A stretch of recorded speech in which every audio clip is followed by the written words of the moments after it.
আসসালামু আলাইকুম। আজ আমি পাকা বেলের শরবত বানিয়ে দেখাবো। তার জন্য নিয়েছি পাকা বেল, বেলটা ফাটিয়ে খোসা ছাড়িয়ে নিয়েছি। লাগছে চিনি, চিনিকে গুঁড়ো করে নিয়েছি। নুন লাগছে।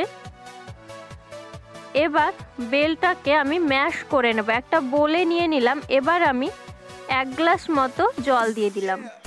এইরকম একটা ম্যাশার দিয়ে ম্যাশ করে নেব। অনেকটাই ম্যাশ হয়ে গেছে। এবার ছোবড়াগুলো ফেলে দেব, তারপরে আবারও ম্যাশ করে নেব। ছোবড়াগুলো ফেলে দিলাম, আবারও ভালোভাবে ম্যাশ করে নিলাম।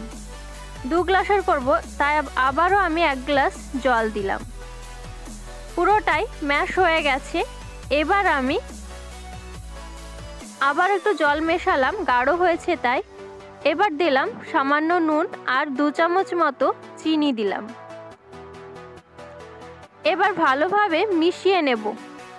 এরপর একটা ছাঁকনির সাহায্যে ছেঁকে নেব। এরকম আমি একটা ছাঁকনি নিয়েছি, ছেঁকে নিচ্ছি। বাকি অংশটা আবারও আমি একটু ম্যাশ করে জল দিয়ে মিশিয়ে নেব।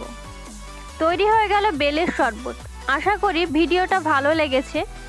যদি ভালো লাগে লাইক করবেন, কমেন্ট বক্সে জানাবেন। আরও নতুন নতুন রেসিপি পেতে আমার চ্যানেলটিকে সাবস্ক্রাইব করবেন।